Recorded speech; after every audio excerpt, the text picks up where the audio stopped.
మా ఊర్లో ఆ రోజు జరిగిన ఇన్సిడెంట్ కి ఎవరు స్పందించరేమో అనుకున్నా, కానీ మనం అప్లోడ్ చేసిన వీడియోకి ఏలూరైన ఎంపీ పుట్ట మహేష్ గారు స్పందించి ఒకసారి ఆఫీస్ కి రమ్మన్నారు. నేను మా ఊరు పెద్దల్ని ఒక 5 మందిని తీసుకుని వెళ్ళా. అసలు రాజకీయం గురించి పక్కన పెడితే పుట్ట మహేష్ గారు మీరు భయపడకండి, ఆ కుటుంబానికి నేను తోడుంటా అని చెప్పేసి అన్నారు. ఎక్కడా కూడా ఆలస్యం చేయకుండా ఆగిరిపల్లి మండలం నెక్కలంగొలగూడు అనే గ్రామంలో ఏం జరిగిందని ఫోన్ చేసి ఎంక్వైరీ చేశారు. ఆ కుటుంబానికి జరిగిన ఘోరం విన్నాక ఆ పిల్లలకు చదువు చదివించి ఉంటాకి ఇళ్ల స్థలం, అలాగే యాక్సిడెంట్ కేసులో ఇన్సూరెన్స్ క్లెయిమ్ అవడానికి ఎటువంటి డబ్బులు తీసుకోకుండా ఫ్రీగా లాయర్ ని, ఇంకా 50,000 రూపాయల ఆర్థిక సాయం కూడా చేశారు. ఇలాంటి రాజకీయ నాయకులు మన రాష్ట్రానికి ఖచ్చితంగా కావాలి. పుట్ట మహేష్ గారు వాళ్ళ కుటుంబానికి ఏదో సాయం చేశారని నేను గొప్పలు చెప్పట్లేదు, వాళ్ళ కుటుంబానికి న్యాయం చేశారు కాబట్టి నేను చెప్తున్నా, హార్ట్ఫుల్ గా చెప్తున్నాను. ఆపదలో ఉంటే నేనున్నా అని చెప్పేసి అంటారు పుట్ట మహేష్ గారు. మహేష్ గారు ఎంతో బిజీగా ఉండటం వల్ల నాని అన్న చేతుల మీద మేమైతే ఆ డబ్బులు తీసుకున్నాం. నూజివేడ్ నియోజకవర్గానికి సంబంధించిన ఎమ్మెల్యే కొలుసు పార్థసారథి మినిస్టర్ గారు ఎంత బిజీగా ఉన్నా వాళ్ళ కుటుంబం దగ్గరకు వచ్చి నేనున్నా అని భరోసా ఇచ్చారు.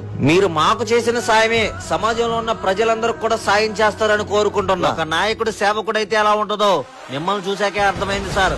థ్యాంక్ యూ సో మచ్ పుట్ట మహేష్ గారు.